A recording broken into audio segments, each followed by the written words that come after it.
I was terminated 3 minutes before 8 a.m. after 9 years of loyalty and thousands of unpaid overtime hours. But by 4 p.m. that same day, I sat on the other end of a phone call that made my former company tremble. They needed one final signature for their $1.3 billion deal. I was the one holding it. My name is Madison Carter, though everyone at Joseph and Hallman LLP called me Maddie. 38 years old, senior legal specialist, 9 years with the firm, the kind of employee who answered emails at 11 p.m. and never billed for weekend research, the kind who believed loyalty meant something. At 7:59 a.m., on a Tuesday that started like any other, I was summoned to Conference Room C, not the executive boardroom where promotions happened, not the corner office where bonuses were discussed. Conference Room C, the one HR used for difficult conversations. David Hallman himself sat across from me, flanked by our HR director and someone from accounting I'd never seen before. The folder in front of them was thin, too thin for 9 years of service. "Maddie," David began, not meeting my eyes. "Due to restructuring in our intellectual property division, we're eliminating your position effective immediately." The words hit like ice water. Yesterday, I'd closed the biggest IP protection deal of the year with Ferrotech, a semiconductor manufacturer poised to revolutionize quantum computing. The celebration email was still in my sent folder. Restructuring. I kept my voice steady. I just secured the Ferrotech account. We're talking about a multi-million-dollar retainer. "Brianna will be taking over your accounts." David slid the termination agreement across the table. "She's been shadowing you for 6 weeks. She's ready." Brianna, 26 years old, fresh from a mid-tier law school, who still confused patent applications with trademark filings, who I'd spent countless hours training because David insisted we invest in fresh talent, who called me at 9 p.m. last Thursday, panicking about basic contract language. I trained her as a junior associate, not as my replacement.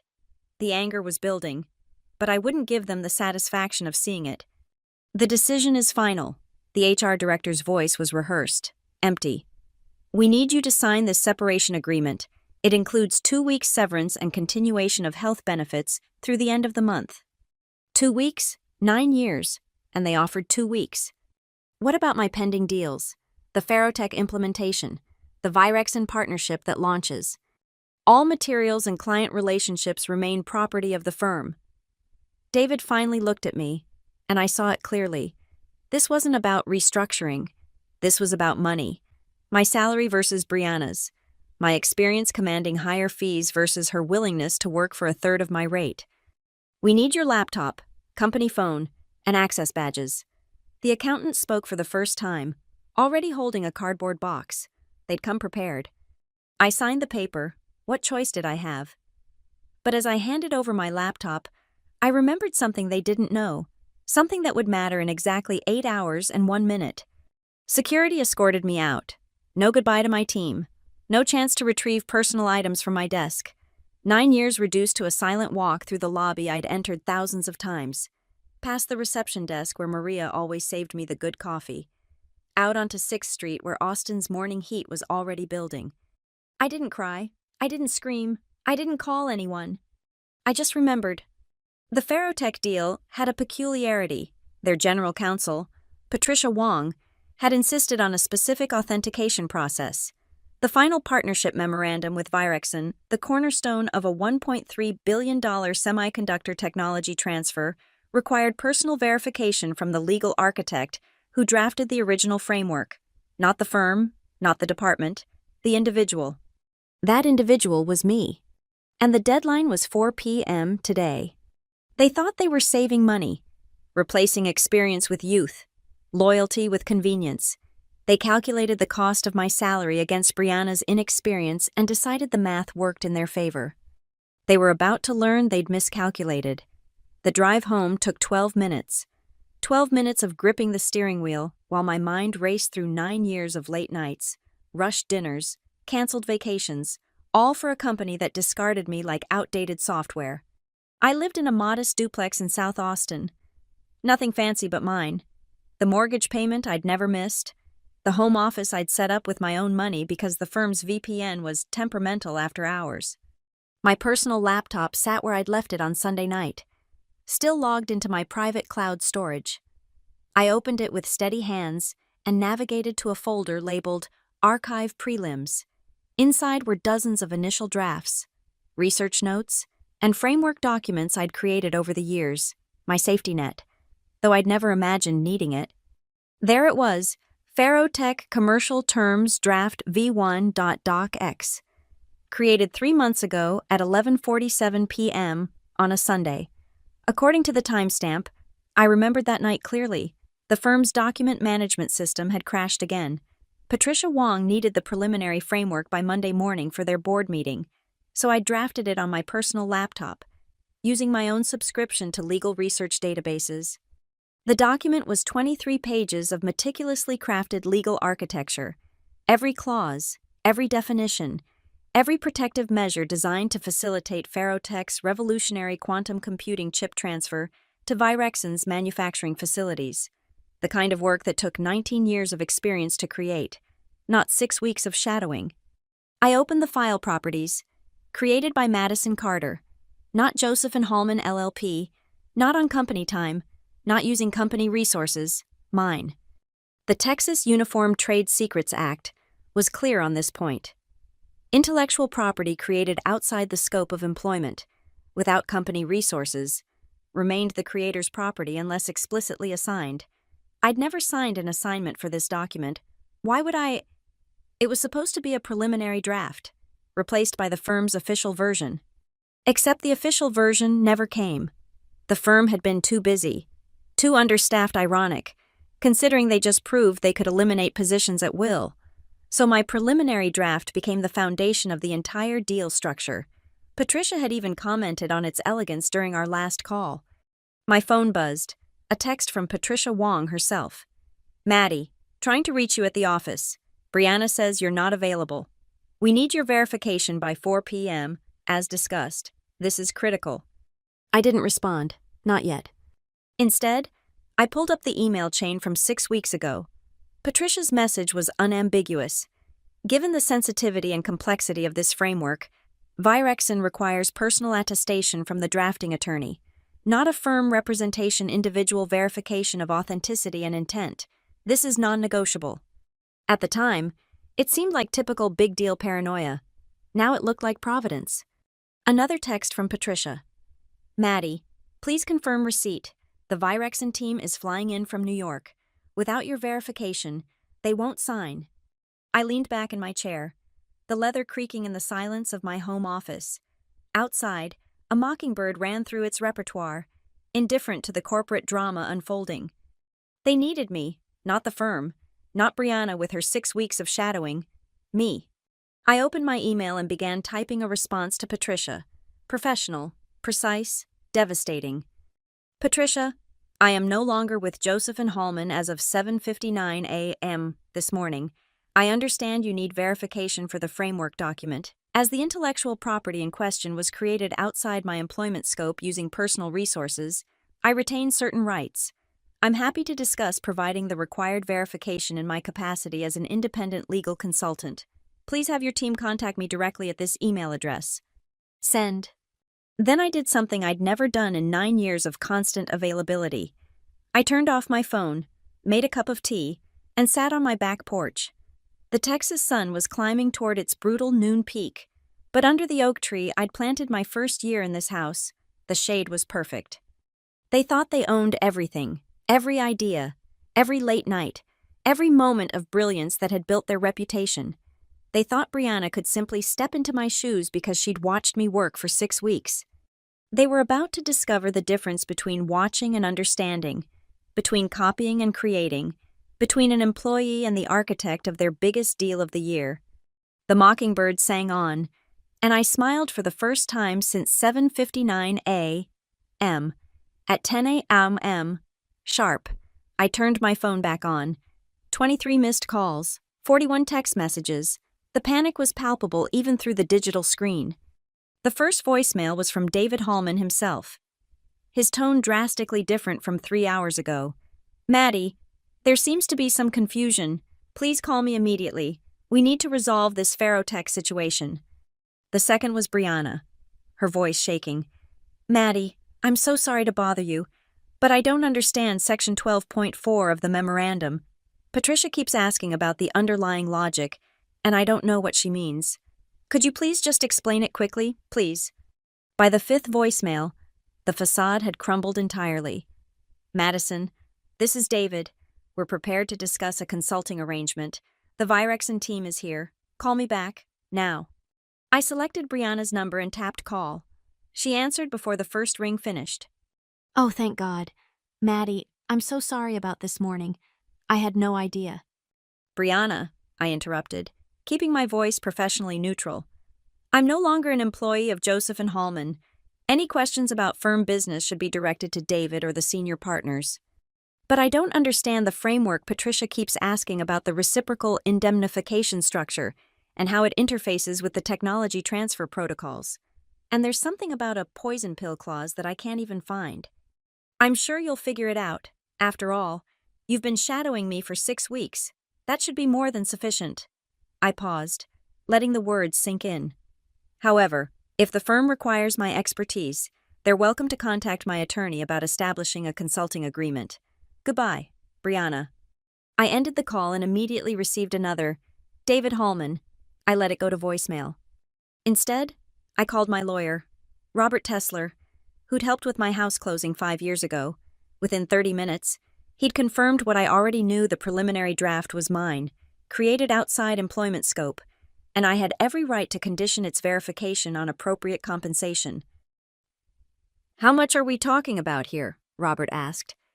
The deal is worth $1.3 billion. My verification is mandatory for closing. You do the math. Robert whistled low. And they fired you this morning. At 7:59 a.m. precisely. Idiots, he muttered. Absolute idiots. Let me handle this. While Robert worked his magic, I pulled up my email. Patricia Wong had responded with characteristic efficiency. Maddie, I'm horrified to learn about this morning's events. Virexen values, expertise, and the individuals who provide it. I've CC'd our general counsel, Olivia Muntz. We need your verification and would be pleased to engage you directly as an independent consultant. The board has already approved emergency procurement authorization. Please provide your terms. I crafted my response carefully. Patricia, thank you for your understanding. I can provide the required verification and consultation support to ensure smooth implementation. My terms are straightforward formal recognition as the framework's architect, a consulting fee commensurate with the value provided, and direct engagement with Virexen rather than through intermediaries. I'm confident we can reach a mutually beneficial arrangement. By 11:30 a.m., my phone rang again. Robert this time. You're going to enjoy this, he said, and I could hear the grin in his voice. David Hallman just called me personally. They're in full panic mode. Apparently, Brianna sent an email to the entire Virexen team addressing them as Vortexen and misquoted a critical liability cap by 3 zeros. That's million with a B, not million with an M. I closed my eyes. She didn't. She did.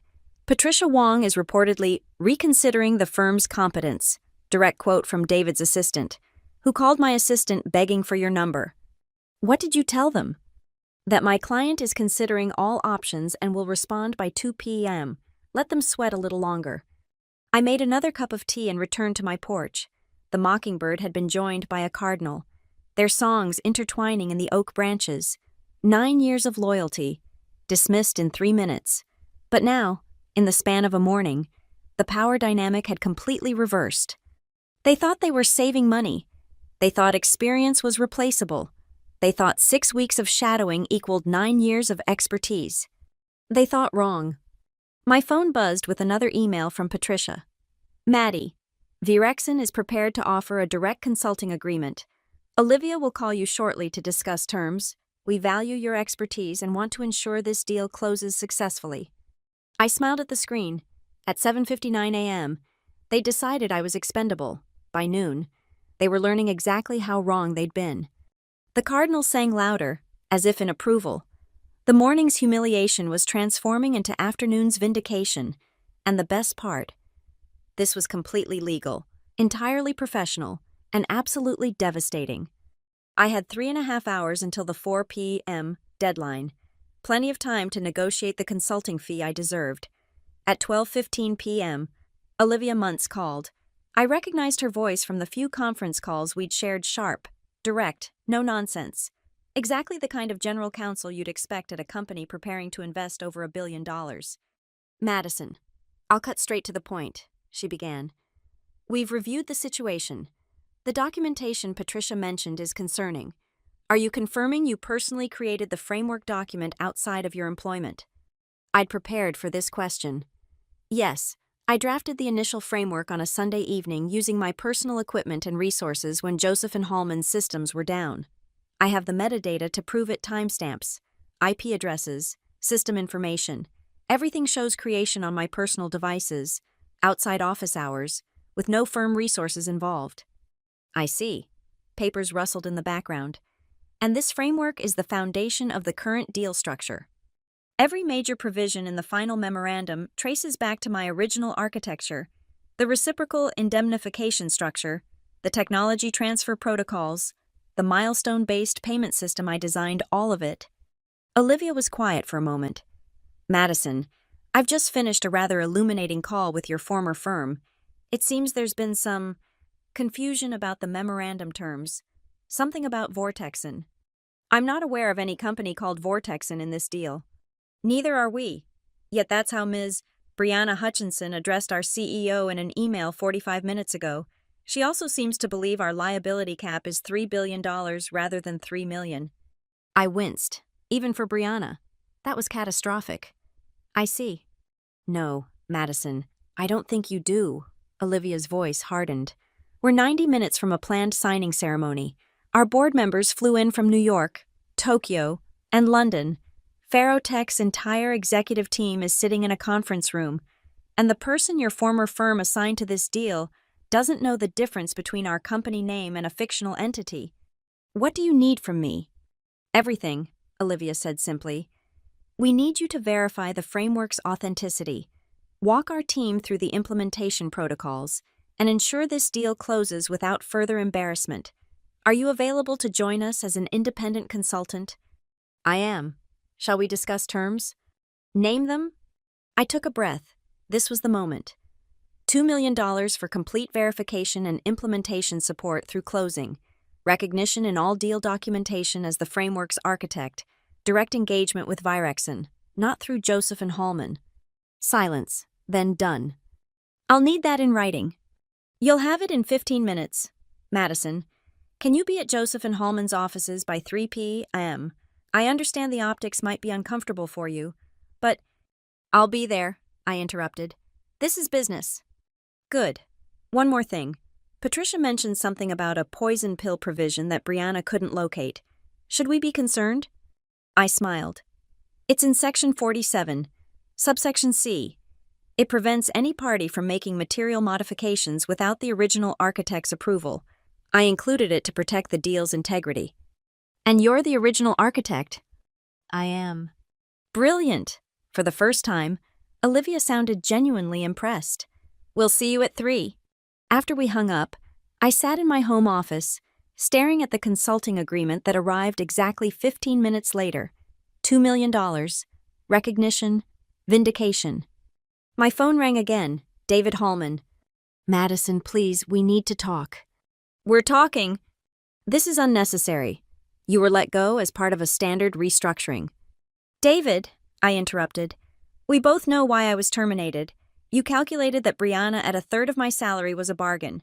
How's that calculation working out now? Silence. I'll see you at 3 p.m., I continued. As Virexan's consultant, I suggest you have someone who actually understands the deal present. Perhaps not Brianna. Madison, if you do this, I'm doing nothing but providing my client with the expertise they're paying for. The same expertise you decided you didn't need at 7:59 this morning. I ended the call and went to my closet. I had a decision to make about what to wear. The navy suit I'd worn this morning still smelled like defeat. Instead, I reached for my best outfit, a charcoal gray power suit I'd bought to celebrate my 5th anniversary at the firm, the one that made me feel invincible. By 2:30 p.m., I was ready, hair perfect, makeup flawless, documents organized in my leather portfolio. the same portfolio I'd carried out of the building this morning, now returning as their worst nightmare, a competent professional who knew her worth. My phone buzzed with a text from Patricia. Virexon legal team assembled. We're ready when you are. Another from Robert. Just reviewed their consulting agreement. It's solid. Go get them. And one final voicemail from Brianna, tearful and desperate. Maddie, I'm so sorry. I didn't know they were going to fire you. I thought I was just getting promoted. Please help me.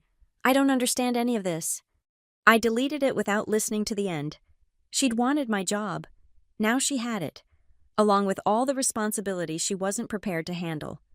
At 2:45 p.m., I started my car and headed downtown. In 15 minutes, I'd walk back into the building I'd been escorted out of that morning, but this time, I wouldn't be an employee begging for recognition. I'd be the architect they couldn't afford to lose, arriving to save a deal they'd almost destroyed. The afternoon sun blazed overhead, but inside my car, the air conditioning hummed perfectly. Everything was about to change. At 2:58 p.m., I walked through the same lobby I'd been escorted from 7 hours earlier. Maria at reception did a double take, her welcoming smile freezing in confusion. Ms. Carter, I thought. I'm here for the Virexon meeting, conference room A. I kept walking, heels clicking with purpose on the marble floor. The elevator ride to the 22nd floor lasted 45 seconds. 45 seconds to transform from discarded employee to essential consultant. When the doors opened, I stepped out to find chaos. Brianna stood in the hallway, cell phone pressed to her ear, tears streaming down her face. David Hallman paced behind her, his face flushed. 2 junior associates huddled over laptops, frantically typing. The atmosphere reeked of panic. They saw me simultaneously. David stepped forward, mouth opening, but I walked past him without acknowledgement. Conference room A's glass doors revealed the real power players Patricia Wong, Olivia Muntz, and 4 other Virexon executives seated on one side of the table. The other side held empty chairs that should have been filled with confident Joseph and Hallman partners. I entered and closed the door behind me, leaving David and Brianna in the hallway. Madison, Patricia stood, extending her hand. Thank you for coming. My pleasure. I shook hands around the table, noting how the Virexon team's tension visibly decreased. They'd been promised expertise. Now it had arrived. Olivia gestured to a chair at the head of the table. Not the Joseph and Hallman side, not the Virexon side, the neutral position of a trusted advisor. We've reviewed your consulting agreement. Everything is in order. Shall we begin? Through the glass, I could see David arguing with someone on his phone while Brianna had collapsed into a chair, shoulders shaking. Inside conference room A, however, calm professionalism reigned. First, I said, opening my portfolio, let's address the authentication. I have here the original framework document with complete metadata trail. I slid a bound presentation across the table. Creation timestamp Sunday, November 12th, 11:47 p.m. IP address traceable to my home network. 0 interaction with Joseph and Hallman systems. Olivia examined the documents with a lawyer's precision. This is thorough, and this framework is the skeleton of your entire deal structure. I pulled up the comparison chart I'd prepared. Here's my original language. Here's the final memorandum, 92% correlation. The 8% deviation is primarily formatting and defined terms. Including the provision Ms. Hutchinson couldn't locate, Patricia asked. Section 47, subsection C, I turned to the relevant page. The Architect Approval Clause. It requires any material modifications to receive written consent from the document's original creator. That would be me. The door burst open. David Hallman stood there, trying to project authority he no longer possessed. This is still our conference room, our client. Actually, Olivia said coolly, Ferrotech engaged your firm. Virexon is free to select our own representation. We've chosen Ms. Carter. She's a former employee. There are confidentiality issues. Which is why I'm only discussing documents I personally created outside the scope of employment. I kept my voice level, professional. Nothing I'm sharing was created using firm resources or contains firm confidential information.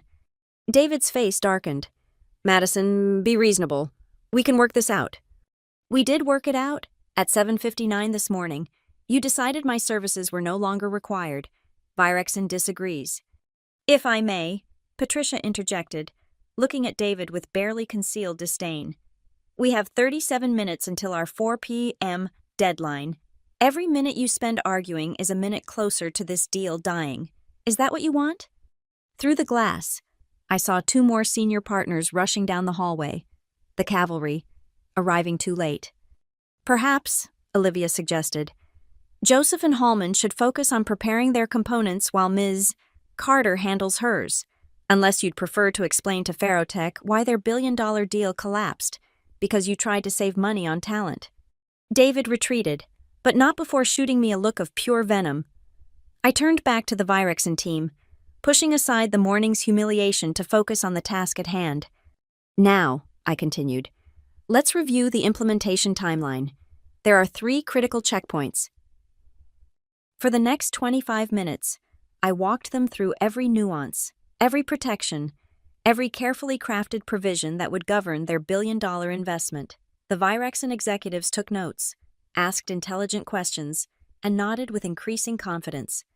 At 3:35 p.m., Olivia's phone buzzed. She glanced at it and smiled. Ferrotech's general counsel confirms they're ready to proceed. They're asking for the architect's verification. I pulled out the verification letter I'd drafted, signed it with a flourish, and slid it across the table. Done. Excellent. Patricia stood. Shall we invite the others in for the signing? The door opened again, and this time the Joseph and Hallman team filed in, properly chastened. David, 2 senior partners, and Brianna, who wouldn't meet my eyes. They took their seats on the opposite side of the table, the power dynamic crystal clear. Before we proceed, Olivia announced, Virexon would like to formally thank Madison Carter for her exceptional work in creating the framework that made this deal possible. She looked directly at David. It's rare to find such expertise. Companies that recognize and retain such talent have a significant advantage. The signing began at 3:42 p.m. As documents circulated, I caught Brianna staring at me with a mixture of awe and fear.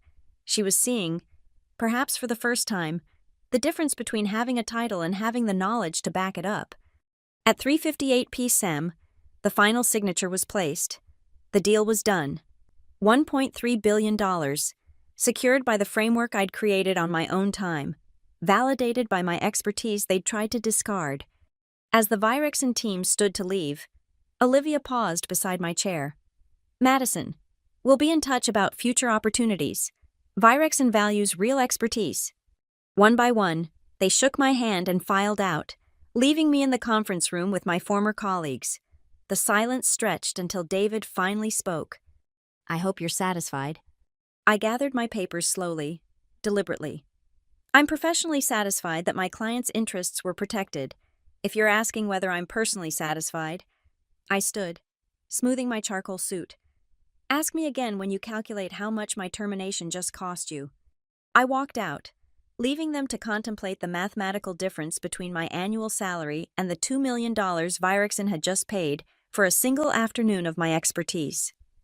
The conference room erupted the moment I left. Through the glass walls, I could see David's face contorting as he gestured wildly at his senior partners. Brianna sat frozen, staring at the signature pages that had just sealed both the deal and her fate. I didn't linger to watch. My business there was done. In the elevator, my phone buzzed with a text from Robert. Virexon's payment just hit the escrow account. $2 million, as agreed. Congratulations. $2 million. More than 20 years of the salary increases they'd denied me. The bonuses they'd reduced. The partnership track they'd perpetually delayed. All earned in a single afternoon by knowing my worth. But I wasn't finished. That evening, I sat in my home office drafting a formal complaint to the State Bar of Texas. The facts were straightforward. Joseph and Hallman had attempted to pass off work I created independently as their own, potentially violating client trust and attorney ethics rules. They'd misrepresented Brianna's capabilities to Ferrotech. They'd nearly sabotaged a billion-dollar transaction through willful negligence. The complaint was measured, professional, and devastating, every word supported by documentation. every claim backed by evidence. I also drafted a letter to Ferrotech's board of directors, copying Patricia Wong, not a vindictive screed, but a professional notification that their law firm had attempted to substitute a junior associate with 6 weeks of shadowing experience for the senior specialist who'd architected their deal. I included Brianna's Vortex and email as an attachment, along with a timeline showing how close Joseph and Hallman had come to destroying their transaction. By 10 p.m., both documents were sent. The next morning, my phone rang at 8:15 a.m., an Austin number I didn't recognize. Ms. Carter. This is Sandra Williams from Kellerman & Associates. I'm calling because we've heard about your exceptional work on the Virexin deal. We have a similar situation with a technology transfer that needs expert attention. Would you be available for a consultation? The second call came at 9:20 a.m., then a third at 10. Word travels fast in Austin's legal community, especially when that word involves a billion-dollar near disaster and a brilliant save. By noon, I'd fielded 7 inquiries from companies seeking independent legal consultation. Each had heard some version of the story Joseph and Hallman had fired their best IP specialist, nearly destroyed a major deal, and watched her walk away with a $2 million consulting fee. At 2:30 p.m., Patricia Wong called personally. Madison, I wanted you to know that Ferrotech's board met this morning. We've terminated our relationship with Joseph and Hallman effective immediately. We've also instructed our network of portfolio companies to reconsider their legal representation. Ferrotech's portfolio included 43 technology companies. The loss would be catastrophic for Joseph and Hallman. I appreciate you letting me know, I said carefully. There's more. We'd like to retain you as our primary outside IP counsel, not through a firm, directly. Are you interested? A retainer from Ferrotech alone would provide steady income for years. I'm very interested. Shall we discuss terms? My assistant will schedule a meeting. Oh, and Madison Brianna Hutchinson called us this morning begging for a second chance. She actually cried on the phone. And we suggested she gain more experience, perhaps another 6 weeks of shadowing someone who knows what they're doing. After we hung up, I pulled up the Texas Secretary of State website. The forms for establishing a new legal entity were straightforward. By 4 p.m., I'd registered Redline Integrity LLC, my own intellectual property consulting firm. The name was deliberate. Every lawyer knows the red line, the track changes that show what's been added, deleted, or modified in a document. It's where truth lives, where authorship is established, where contributions are undeniable. That evening, local legal news lit up. Joseph and Hallman loses major tech client after personnel mishap. The article was carefully worded, but anyone who could read between the lines understood they'd fired the wrong person at the wrong time and paid the price. My phone rang again. David Hallman. Madison, please. The bar complained.